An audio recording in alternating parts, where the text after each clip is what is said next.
할렐루야. 오늘도 우리 사랑하는 강경제일교회 모든 성도들에게 하나님의 평강과 축복이 함께 하시기를 주님의 이름으로 축원합니다. 오늘 마태복음 19장 1절부터 30절까지 말씀으로 영생을 상속받고 살자. 영생을 상속받고 살자, 이런 제목으로 말씀의 은혜를 나누고자 합니다. 하나님의 말씀과 내 경험이 충돌할 때 여러분은 무엇을 붙잡으십니까? 제가 이렇게 질문을 하면 대부분의 성도는 하나님의 말씀이죠, 이렇게 대답하실 겁니다. 당연히 하나님의 말씀과 내 경험이 충돌하면 하나님 말씀을 붙잡아야죠. 모범 답안을 여러분 제시할 거예요. 하지만 가만히 살아가시는 모습을 보면 자신의 대답과는 상관없이 자신의 경험을 의지하는 것을 보게 됩니다. 하나님의 말씀이 내 삶의 기준이 돼서 내가 그 말씀대로 순종하면 당장 손해보는 것 같고 안 되는 것 같아도 말씀이 우선이 돼야 되는데, 아니야, 그렇지 않았어, 이거 이렇게 했다간 큰일 나, 자신의 경험을 결국 따르다가 낭패를 보게 되는 것을 우리는 보게 됩니다. 오늘 마태복음 19장은 세 가지 내용을 기록하고 있음을 보게 되죠. 첫째가 이혼이고, 두 번째 안수에 대한 부분, 그리고 세 번째가 재물에 대한 것입니다. 우리는 예수님의 말씀을 통하여 겸손히 자신을 돌이켜 봐야 합니다. 저는 이 새벽에 우리 사랑하는 성도 여러분들이 하나님 말씀 앞에서 마치 거울을 보듯이 내 자신은 어떤가, 자신을 점검해 보는 은혜 시간 되시기를 주님의 이름으로 축원합니다. 자, 첫 번째 2절입니다. 예수님은 언제나 병든 자를 고치셨음을 기억해야 됩니다. 예수님도 육신을 입은 사람이셨음을 우리는 잊지 말아야 됩니다.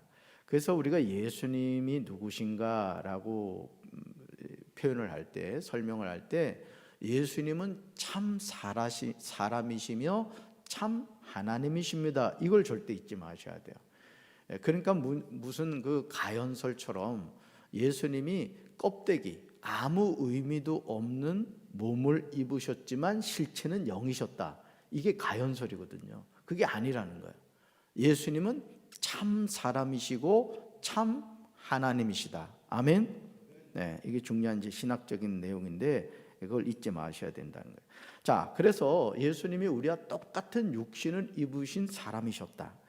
그러기에 예수님도 때로는 쉬고 싶으셨던 거예요. 여러분, 얼마나 예수님이 피곤하셨던지, 자, 사역을 감당하시다가 이제 배를 타고 건너편으로 이제 건너가는 일이 있었잖아요. 자, 그런데 태풍이 불어가지고 배가 요동을 치는 거예요. 제자들은 이거 죽었다, 막 난리를 치는데 예수님이 뭐 하셨다 그래서 고무를 베고 주무셨다는 거예요. 저도 가끔 제가 깜짝 놀라는 게 뭐냐면은, 같이 사시는 분이 좀 전에 누웠는데 벌써 코를 골고 있는 거예요. 같이 사시는 분이 그래요. 그래서 참 좋구나. 이 잠을 잘 자는 것도 참 복입니다. 자, 우리 강경제일교회 성도 여러분들이 머리를 베개 대자마자 주무시길 주님 이름으로 축원합니다. 이 잠 잘 자는 것도 복이거든요. 그러니까 예수님이 얼마나 피곤하셨으면 풍랑이는 바다에서도 그냥 주무셨느냐라는 거죠. 이건 뭘 의미하죠? 참 사람이셨다, 이거예요. 그런데 복음서에 나오는 예수님의 모습을 보시면 정말 너무 무리하시는 것이 아닌가, 이런 생각을 하게 되죠. 여러분, 예수님은 33년의 생애를 사셨거든요. 자, 30년을 사생애로 사셨어요. 어머니 마리아를 섬기면서 장남으로서 그 동생들의 아버지 역할을 하면서 사셨거든요. 실제 공생의 삶은 3년에서 3년 6개월 정도 봅니다. 그 짧은 기간에 이 인류의 모든 죄인들을 구원하는 하나님의 엄청난 사명을 감당한 거예요. 여러분, 사람이요, 오래 사느냐가 중요한 게 아니에요.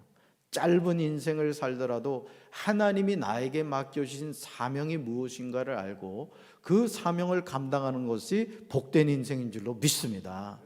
이 부르심이 무언가를 잘 깨닫고 살아가는 게 중요해요.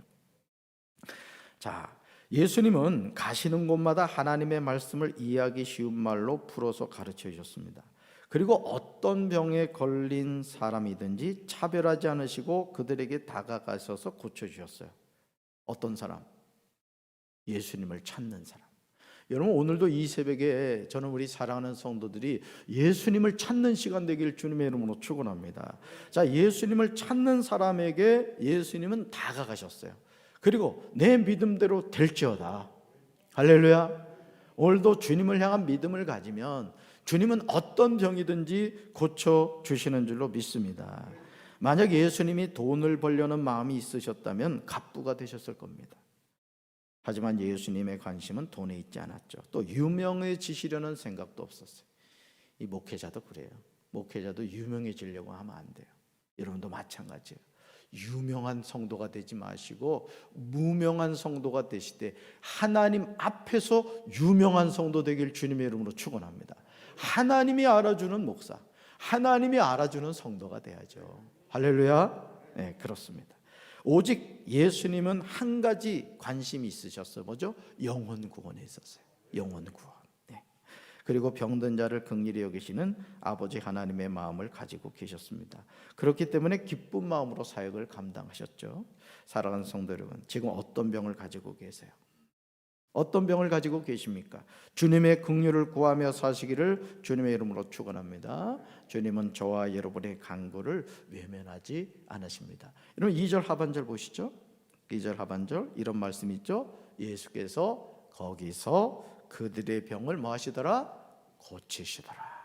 그죠? 예수께서 거기서 그들의 병을 고치시더라. 무슨 병이라고 나오지 않아요.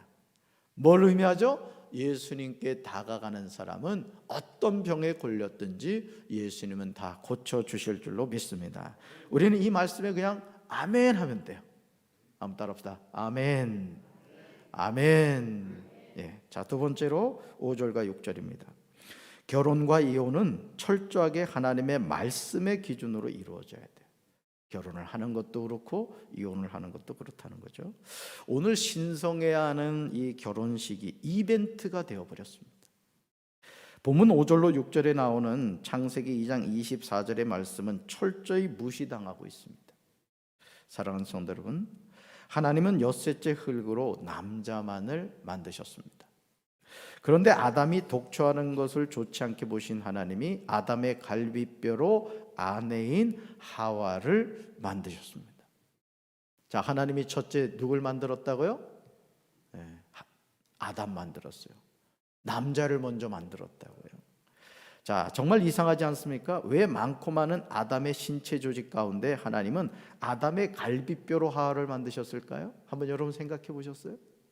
왜 많고 많은 기관 가운데 갈비뼈로 만드셨을까? 우리는 우리 몸에서 이 갈비뼈의 역할을 이해합니다. 여러분, 갈비뼈는요, 우리 몸에서 소중한 장기를 보호하는 역할을 하고 있죠. 그렇죠? 자, 그러므로 여자는 남편을 보호해주는 역할을 해야 합니다. 자, 여자는 남편을 뭐 해야 된다? 보호해주는 역할을 해야 돼요. 또 남편은 아내의 소중함을 알아야 됩니다. 자, 그런데 언제부터인가 가족이 모래성처럼 무너져 내리고 있습니다. 이혼을 너무 쉽게 생각하는 풍조가 만연하게 되었어요. 그래서 드라마를 보면 이혼 한 번쯤 하는 것이 너무 멋진 인생인 것처럼 미화시키고 있습니다. 여러분, 그렇지 않습니다. 여러분, 오늘 주님은 우리에게 이렇게 말씀하시죠. 누구든지 음행한 이후에 아내를 버리고 다른 데 장가드는 자는 간음함이니라. 여러분, 5절 말씀을 주목해 보세요. 5절 말씀. 우리 5절 말씀 같이 읽습니다. 그러므로 사람이 그 부모를 떠나서 아내에게 합하여 그 둘이 한 몸이 될지니라. 아멘. 사람이 누구를 떠나서? 그 부모를 떠나서 아내에게 합하여 그 둘이 뭐가 된다? 한 몸이다. 부부는 둘이 아니에요. 한 몸인 줄로 믿습니다. 자, 세 번째로 14절과 15절 보시면 어린아이들을 용납하고 예수님께 오는 것을 금하지 말아야 합니다. 자, 그때 사람들이 예수님이 안수하고 기도해 주심을 바라고 어린아이들을 데리고 왔습니다. 자, 그러자 제자들이 부모님들을 꾸짖었죠.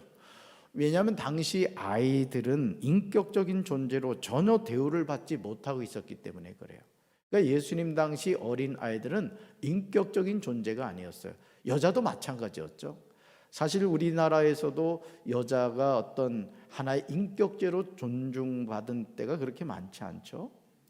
예전에 제 어린 시절을 돌이켜봐도 거의 뭐 어머니는 식당에서 그냥 부엌에서 그냥 드시는 어떤 그런 경우가 참 많았어요. 그렇죠?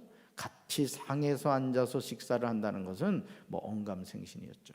지금은 여권 신장에 대해서 남자들이 이제 이렇게 눌려서 사는 시대가 됐습니다. 그리고 어제 제가 어떤 책을 봤더니요, 2030년도 되면 여성 갑부가 그렇게 많다 그러네요. 우리 남자들 잘해야 될 것 같아요. 여권 신장이 이제 계속 되고 있는 그런 상황입니다. 자, 그런데 이런 때에 예수님이 뭐라고 말씀하시느냐? 여러분 14절 보세요. 14절 같이 읽습니다. 예수께서 이르시되 어린아이들을 용납하고 내게 오는 것을 금하지 말라. 천국이 이런 사람의 것이니라 하시고. 아멘. 우리 강경제일교회가 참 복받은 교회인 것 가운데 하나는 세상에 황산초등학교가 교회 정문 앞에 있어요. 이런 교회 전국에서 아마 드물 겁니다. 정문을 마주보고 있잖아요. 뭔 뜻이에요? 황산초등학교를 인수받아라, 이런 뜻이에요. 어째 아멘 안 하십니까? 사실은 제가 어린 시절 그 주일학교라고 했죠. 주일학교 다닐 때 이렇게 돌이켜 보면은 거의 동네 아이들이 다 주일학교를 다녔어요. 오지 말라고 해도 나왔어요. 근데 이제는 바뀌었죠. 우리 교회가 정말 신경 써야 할 사역 가운데 하나가 교회 학교입니다. 저는 우리 특별히 장로님들이 이 교회 학교에 대해서 좀 관심 갖고 기도 많이 해주시길 바래요. 할렐루야. 그래서 참 예전에는 그랬거든요. 교회 학교, 주일 학교는 그냥 돈만 들어가는 부서다, 이런 생각을 많이 했습니다.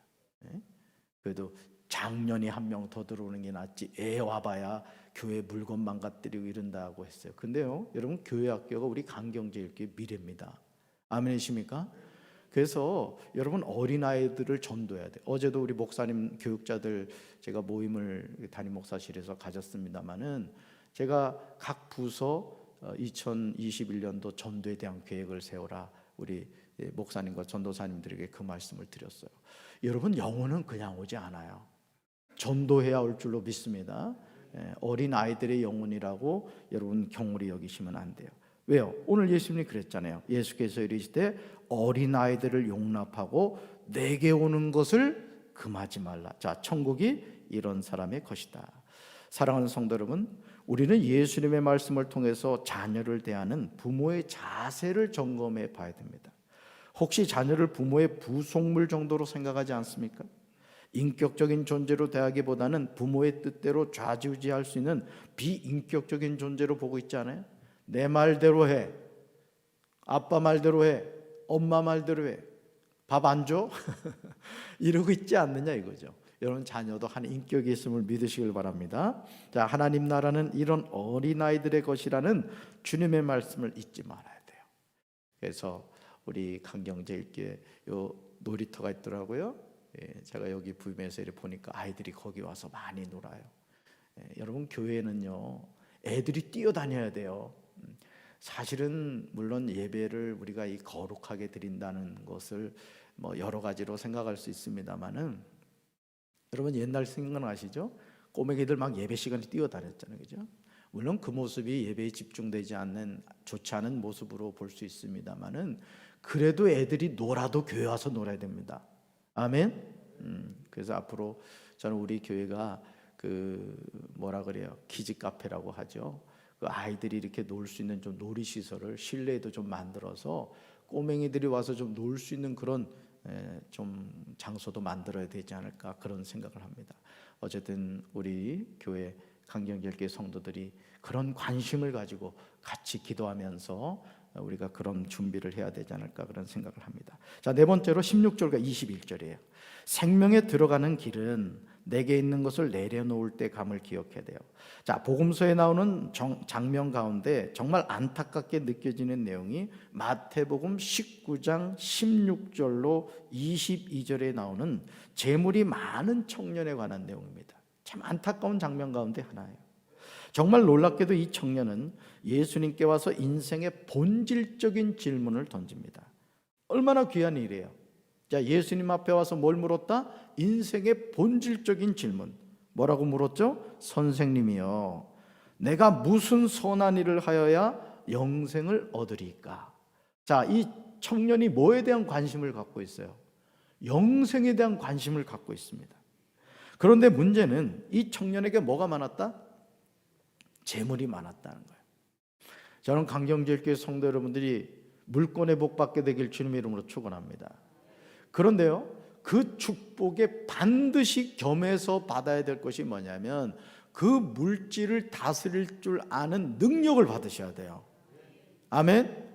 나에게 수백억의 재산이 있다 할지라도 그 수백억을 잘 쓸 줄 아는 능력이 없으면은 그 물질은 오히려 재앙이 되고 맙니다. 그래서 여러분, 로또에 당첨되신 분들을 이렇게 한 10년이 지난 후에 추적해서 조사해 봤더니요, 거의 대부분 아주 가난한 사람이 됐더라는 거예요. 갑자기 수십억 수백억이 생겼는데 돈을 어떻게 써야 될 능력이 없으니까는 그거 가지고 그냥 방탕하게 쓰다가 가난한 거지가 되고 말더라는 거죠. 자, 여러분, 정말 안타깝게도 이 청년은 자신에게 있는 많은 재물 때문에 예수님의 초청을 거절하는 것을 보게 됩니다. 자, 22절 보시죠. 22절. 자, 이렇게 나오죠. 그 청년이 재물이 많음으로 이 말씀을 듣고 근심하며 가니라. 자, 재물 때문에 뭘 포기하죠? 영생이기를 포기하는 것을 보게 됩니다. 가난하던 시절에 예수님을 잘 믿던 분이 하나님의 은혜로 축복을 받았어요. 물권의 복을 받았어요. 그런데 그 많은 물질 때문에 주일 성수하지 않고 또 11조 생활도 하지 않고 그냥 세상 즐거움 찾아서 그냥 허랑방탕하게 살다가 인생을 마치는 그런 분들을 제가 많이 봤습니다. 사랑하는 성도 여러분, 지금 이 부자 청년처럼 여러분이 영생의 길을 가는데 걸림돌이 뭡니까? 여러분, 이 너무 바쁜 것도요 복이 아닙니다. 여러분이 이 주일 성수를 함에 있어서도 정말 겸손히 자신을 하면 돌이켜 보셔야 돼요. 너무 바빠서 주일 성수할 수 없다. 그러면 여러분 심각하게 고민하셔야 돼요. 내 인생에 있어서 하나님께 예배드리는 것이 가장 우선이 되어야 될 줄로 믿습니다. 그래서 사실은요, 이 주일날 이 뭐 결혼식을 가고 이렇게 출타를 하고 이런 거 여러분 정말 잘 생각하셔야 돼요. 여러분, 주일이 더 로스데이입니다. 주님의 날이에요. 그러면 주님의 날에 주님을 위해서 온전히 써야 되는 겁니다. 아멘이십니까? 이건 신앙의 결단인 거예요. 우리가 이 결단을 해야 돼요. 만약 저와 여러분이 자신에게 있는 걸림돌을 내려놓지 않는다면 우리는 어리석은 부자 청년처럼 근심하며 멸망의 길을 걸어가게 될 것입니다. 예수님을 따르는 길은 지금 나에게 있는 것을 아낌없이 내려놓을 때 가능합니다. 하늘나라 가는 길은 하나님과 재물을 겸하여 섬길 수 없음을 우리는 알아야 됩니다. 자, 마지막으로 26절이에요. 사람으로는 할 수 없으나 하나님으로서는 다 하실 수 있습니다. 재물이 많은 청년에 대해서 예수님이 이렇게 말씀하죠. 부자는 천국에 들어가기가 어려우니라. 자, 이 말씀을 제자들이 듣고 깜짝 놀랐어요. 자, 그러자 제자들은 예수님에게 놀라서 묻습니다. 그렇다면 누가 구원을 얻을 수 있으리까? 그러면 목사님, 가난해져야 됩니까? 물질 많은 것이 그러면 축복이 아닙니까? 그게 아니라는 거예요. 무엇을 우선순위에 두느냐라는 겁니다. 여러분, 물질이 많으면서도요 하나님 잘 섬기는 분이 있어요. 어떤 기업의 회장님인데 이분은 내 평생 교회를 100개인가 그럴 거예요. 100개를 건축하겠다는 그런 뜻을 가지고 하나님께 기도를 했어요. 그러면서 지금 계속 교회를 지어가는 거예요. 저는 우리 강경제일교회 성도들도 그런 축복받게 되길 주님 이름으로 축원합니다. 얼마나 멋집니까?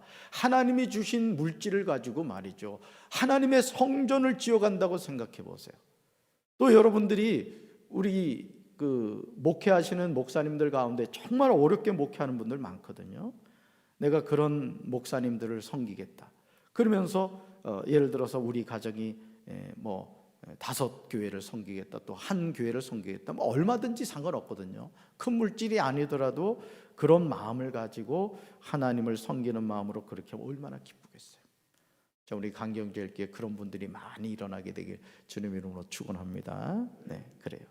자, 그러자 이 질문에 예수님이 지체하지 않고 이렇게 대답하시죠. 26절 하반절 보세요. 이 말씀 여러분 꼭 암송하세요. 사람으로는 할 수 없으나 하나님으로서는 다 하실 수 있느니라.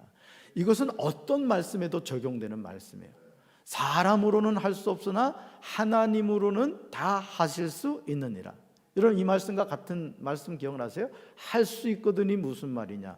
믿는 자에게 능치 못함이 없느니라. 내게 능력 주시는 자 안에서 내가 모든 것을 할 수 있느니라. 그러니까 여러분, 우리는 할 수 없지만 하나님은 다 하실 수 있어요. 그래서 우리가 기도하는 이유가 뭐죠? 주님, 저는 할 수 없어요. 그러나 하나님은 하실 수 있잖아요.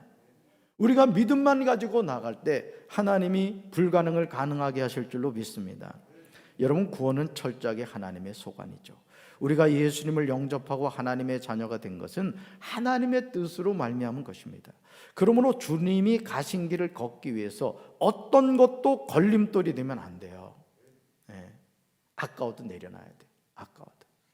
이 정리 못하는 분의 공통점은 뭔지 아세요? 버리지를 못합니다. 제가 이전에 있던 교회에서도 부임해서 보니까 세상에 쓰레기가 얼마나 많은지, 쓰레기 탑차로 3대를 버렸어요. 3대를.